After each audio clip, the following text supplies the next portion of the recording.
Welcome to my video. Welcome to my video. In this video today, we're just going to demonstrate how to configure IP phones using Cisco's Pocket Tracer. We're going to use basically VLANs, router on the stick, and DHCP using routers in order to do this demonstration. So in order to follow along in this video, you have to be conversant with basic understanding of VLANs, how to set them up. You have to understand the basis of trunking, like this trunk port. You also have to know about .1Q encapsulation in order to follow along. So without much ado, let's get started. Let's fire up our Cisco Pocket Tracer. Okay, let's expand it here. And let's bring in router. I noticed that on Cisco's Pocket Tracer, the only router that has the telephony services is Cisco's 2811 router. The rest of the routers on Pocket Tracer do not have a that functionality. So let's bring our switch here. I like to use 2960 switch. Let's bring our IP phones. Let's use 3 IP phones just for the sake of this demonstration. And since we are using a single line for both the IP phone and the PCs, let's drop the PCs underneath the IP phones. Now we can go ahead and connect them using a straight through cable. So we connect the PCs to the phone. Please notice that there are 2 ports behind the phone. One is for a switch and the other one is for the PCs. When connecting, please remember to choose the right port.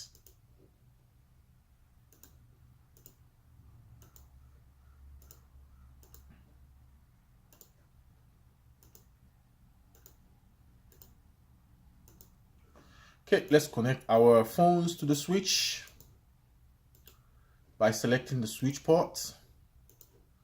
Let's select switch port 1, 2, 3 in order to be consistent.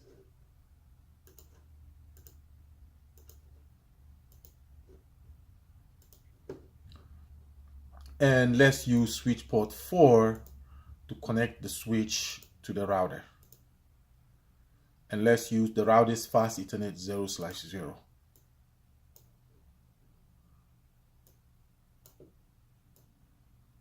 There. Let's power up our phones by clicking on them and connecting them to the power port to the power device.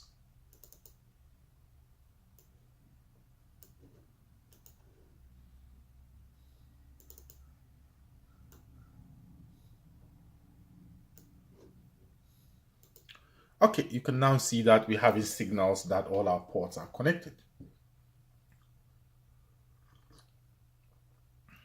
So let's quickly go to the switch and begin our configuration where the router meets the road. Where the rubber meets the road, rather. So what we have to do is to configure our VLANs first. So let's go to the configuration mode.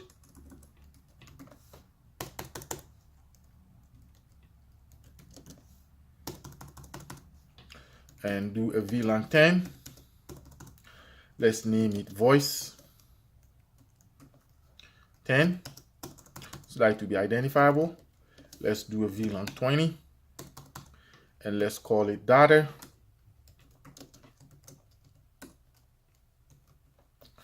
20.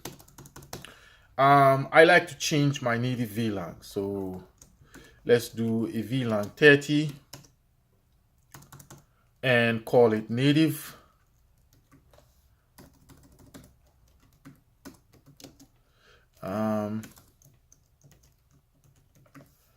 And let's do a miscellaneous VLAN so that we can follow the best practice. And the best practice is when dealing with a switch or a router, it's always better to turn your switch port into access ports and turn them off, so that if someone connects another device on them, they will not work. Or if a port happens to be on and someone connects a switch to it, it will not turn into a trunk port by default. So I like to configure a VLAN 40 and call it a miscellaneous. Let's use the keyword name. Okay, so I think we've done all our VLANs here. Let's do a show VLAN brief to see if to see the summary of the VLANs we configured. Yes, we have our voice VLAN here for VLAN 10, VLAN 20. We have our native VLAN and our miscellaneous VLAN. So let's go back to the global configuration mode and basically associate our VLANs to their respective ports. So we would go to the config mode, and the first three VLANs are attached to the voice and data devices. So we would do interface range F0/1 to 3. We use the interface range command to bundle a group of interfaces together. So we do a switch port mode access and switch port access VLAN 20 for our data. And let's do our voice VLAN, switch port voice command, VLAN 10. Okay, good. Let's exit this and let's do our trunk ports. So the trunk port is F0/4.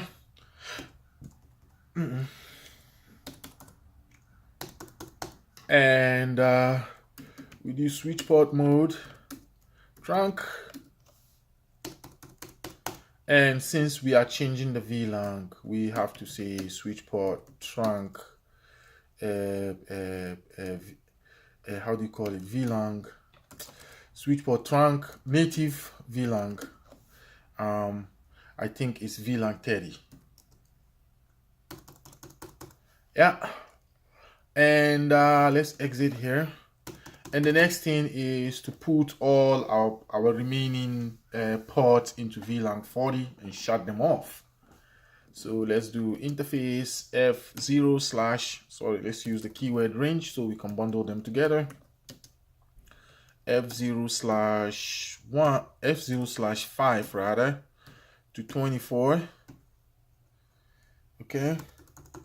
And let's do a switch port mode access and switch port access VLAN 40, and let's shut them up.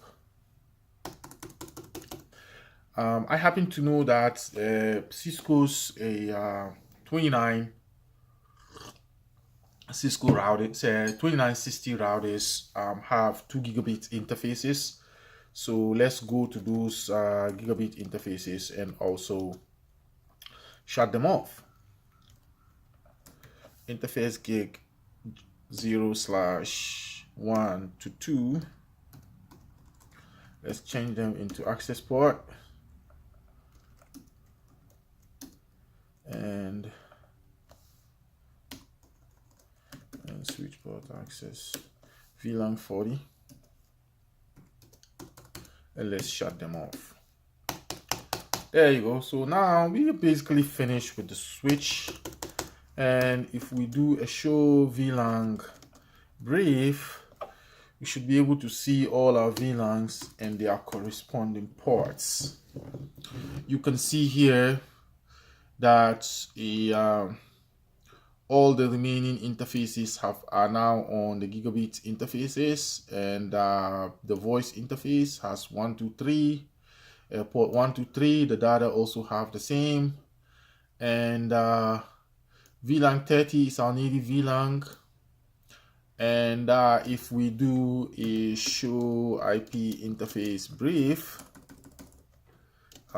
we should be able to see that all the interfaces are down except those that we are using. You can see that interface 1, 2, 3 are down. The reason 4 is down is because the corresponding interface is down.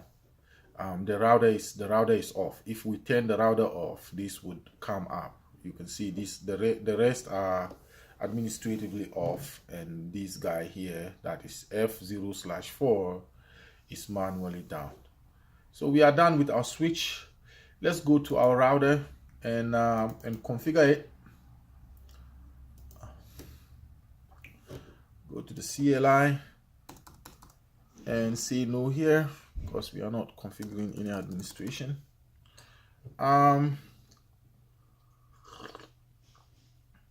The first thing we do is that we would configure, what I usually do is that I go on the interface that is connected to the switch, and then I'll turn it on.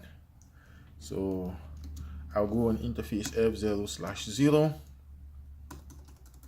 and I will turn the interface on by doing a no shut command, a no shutdown command, to bring the interface up. And then the next thing is I will do my sub interfaces and encapsulate them as .1q. So I would exit here and then go on interface F0/0 sub interface. I like to use the numbers that correspond to my VLANs as the dots, so that it will be consistent. And then I would encapsulate them as .1q, and I'll add the corresponding VLAN ID, and I will add an IP address to be consistent and save ourselves a lot of headaches. Let's just use the number corresponding to the VLAN IDs as our IP addresses. So the voice VLAN is 10.10.10.10/24 as the subnet mask, and we exit, and then we do the same thing for the other sub interface, which is F for the one that would carry our data. So it's interface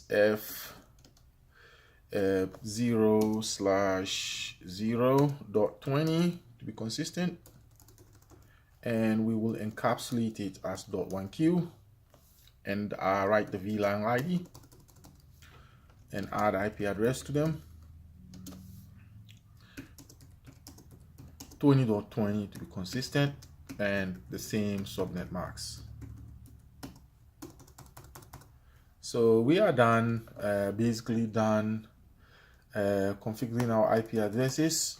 Let's do our trunk port. So we're going to do another sub interface here, 0/0.30, because the native VLAN is 30, and we will encapsulate it as .1q, and we would add the VLAN ID and add the keyword native. So we are done.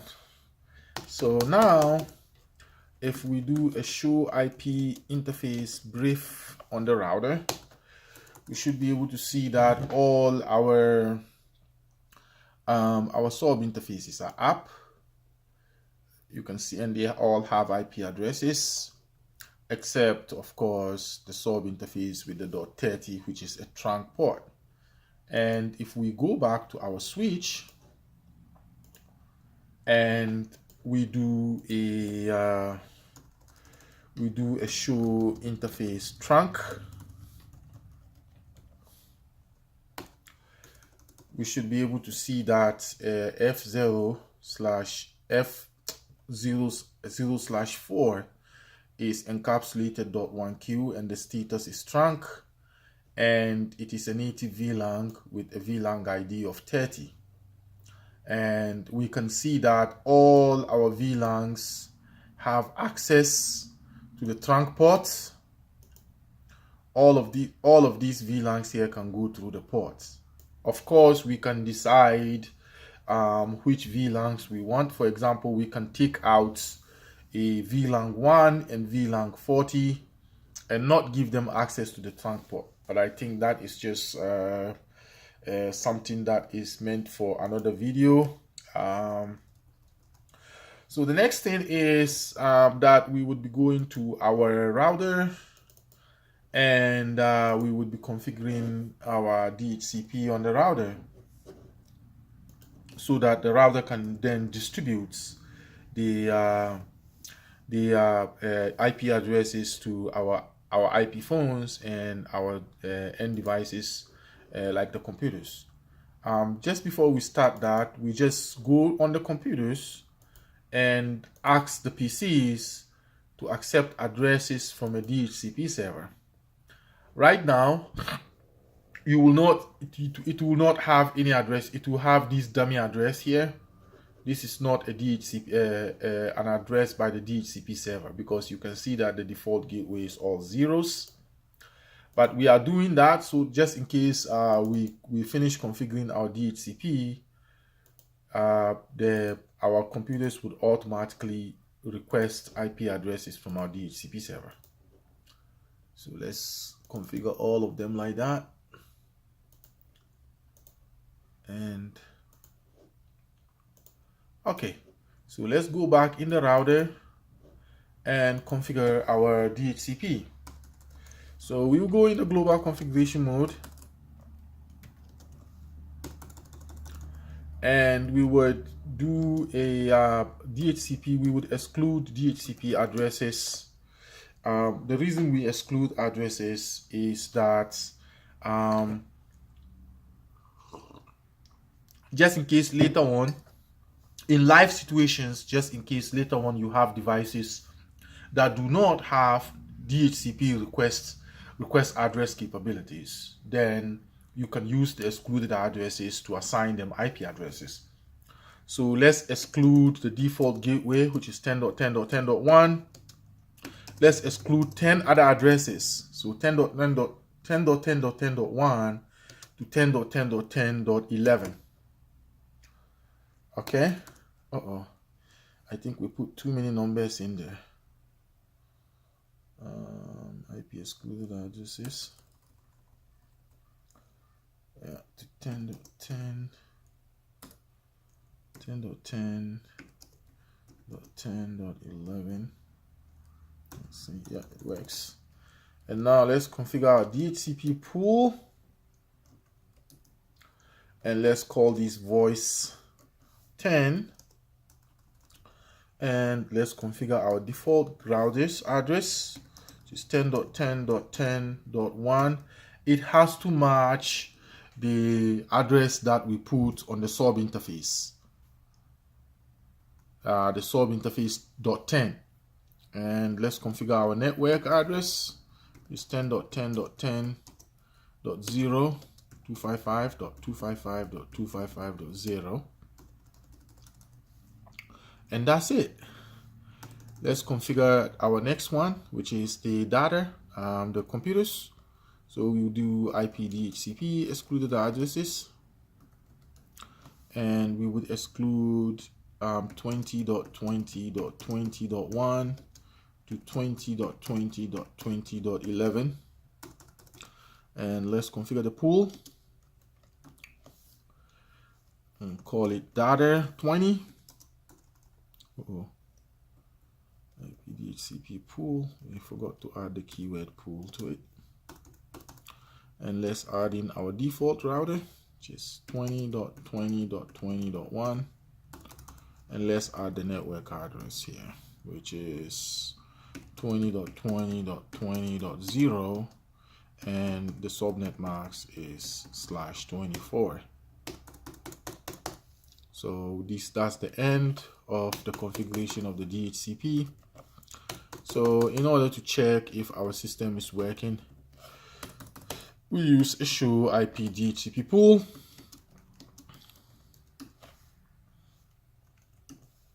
To check the pool of addresses and see how many has been assigned so far, how many has been leased. We have this one here, the .10, all 3 has been leased.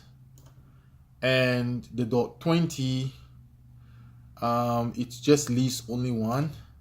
I think if you do it again, we would see a different number. Now it leases 2.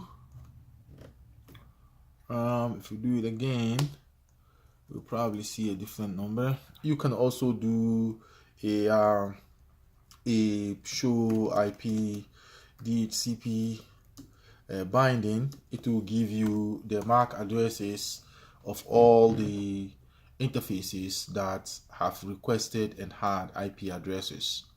You can see that this address here have been assigned to a computer with this MAC address, and this address here is for the IP phone, and this is the corresponding MAC address for the hardware address for the computer, or MAC address as we in the networking world call it. Yeah, so I think that all our computers have now been assigned MAC addresses, and in order to verify that, we just go here and we would go on the command prompt and do a show, and do ipconfig, and we will have, you could see that this one here has 20.20.13 and it has everything correct. Yeah. I think we forgot one thing here.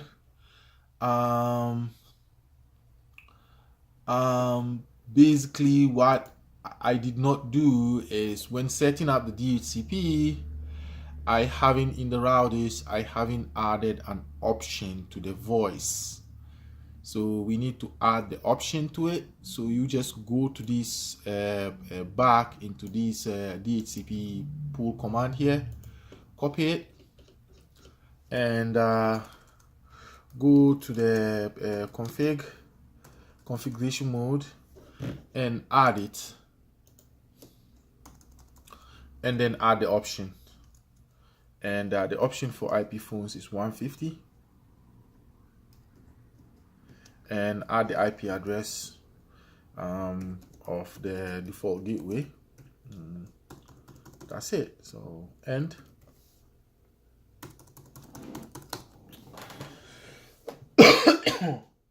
Sorry.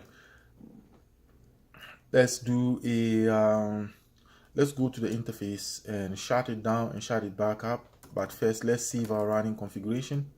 So copy running config to start up configuration, and now let's go into the interface. I want us to kind of like start the cycle all over again. So interface F0/0, shut the interface down and bring it back up. So do a no shut command. There you go. So end it. Do a show IP DHCP binding to see that it is still binding. Yeah, it binds the addresses. And yeah, the next thing we do is configure our telephone services. So we go back into the configuration mode, and we just invoke the telephone services keyword. and we assign our maximum directory. So maximum directories is 3 because we have 3 phones, and we have to assign the maximum earphones out as well to 3 because we have 3 earphones. And then we must add the IP source address, which is the default gateway that the phone will be getting its information from the router, which is 10.10.10.1, this particular sub interface. And we have to add the ports that it should get this information from, which is 2000. Yeah. And the next thing is to assign our phones their phone numbers. So we go into the ePhone directories, and directory number 1, we assign it a number. Let's just say this one, the number is 10,000. And we'll do the same thing for the remaining phones. So this will be 2. We assign it a number.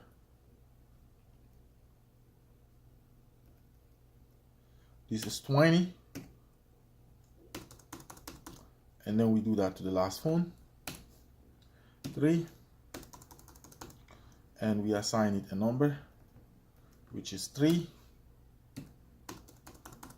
And then we exit. And we go into the earphones and assign our buttons. So earphone 1, we state the type of the phone is a Cisco 7960 phone, and we assign the button. Sometimes when you are assigning the buttons, the computer would simply tell you to configure MAC addresses. Should that happen, what you should do is to go back on the IP phones and turn them off, and turn them back on again so that they can restart themselves.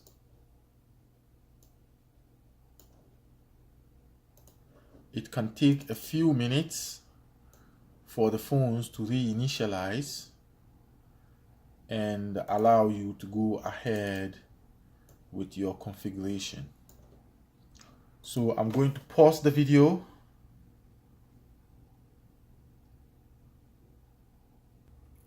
All right, welcome back. So we continue to assign the buttons. We've assigned the first button, so let's proceed to assign the second one by going to the ePhone 2 and adding the button. The button will be 2, the type first, the type of phone, and then we add the button. This will be 1.2, and the last phone is 3, and then we add the type of phone, and then we add the button. So yeah, our configuration is complete. Let's end this, and let's go to the phones and test and see if our devices and equipments are working. So we just go to the phone here. We go to the GUI. You can see that the phone has been assigned the phone number that we assigned it. And we go to another phone and go to the GUI. Oops. Bring both phones up. And yeah, call the 10,000 phone from the 3,000 phone. So 0000 and lift. You can see the phone is ringing, and if we accept the call, you can see that it says connected on both phones. It means they are connected and they can communicate with each other. Okay, so our phones are working fine. Now let's verify and make sure that our PCs are working too. So let's bring up 2 computers. and let's go to the command prompt of the computer. Let's do the same thing for this one here. Let's do an IP config again to see if the IP address have not changed. Yeah, it hasn't. And let's do an IP config on this one to see. So let's use ping from this computer to this one here. So which is the address of this computer here is 20.20.20.13. All right. And if we hit enter, you can see that there's connection because it is getting a reply from 20.20.20.13. And if we ping this address here from this computer, we should get the same response, which is 20.20.20.12. You can see that we are getting a response from it. So it means that our systems are working. Thank you very much for watching. Bye.